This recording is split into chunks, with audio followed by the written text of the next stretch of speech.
చరణ్తో cinema చేయడానికి ఓ దర్శకుడు సిద్ధంగా ఉన్నారని తెలుస్తుంది.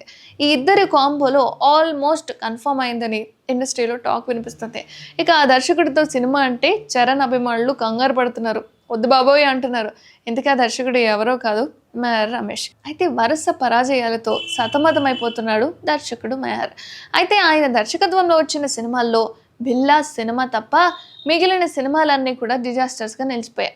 చివరిగా వచ్చిన పోలా శంకర్ సినిమా కూడా ప్రేక్షకులను నిరాశపరిచింది. అయితే ఈ దర్శకుడు స్టార్ హీరోలతో సినిమాలు చేశారు. ఎన్టీఆర్, చిరంజీవి, ప్రభాస్, వెంకటేష్లతో సినిమాలే చేశాడు. ఇక ఎన్టీఆర్ 2 సినిమాలు కంత్రి అండ్ శక్తి సినిమా చేశాడు. కానీ ఆ 2 కూడా డిజాస్టర్ అయిపోయాయి. ఇక ఇప్పుడు చరణ్తో మెహర్ రమేష్ కూడా సినిమా చేస్తున్నారని టాక్ వినిపిస్తుంది. మరి ఈ వార్తల్లో వాస్తవం ఎంత ఉంది ఏంటి అనేది తెలియదు. కానీ మరి ఈసారైనా మెహర్ గారికి చరణ్ కానీ, చరణ్కి మెహర్ గారు కానీ కలిసి వచ్చే సినిమా తెర మీదకి తీసుకొస్తారో లేదో అని వెయిట్ చేస్తున్నారు నెటిజన్స్.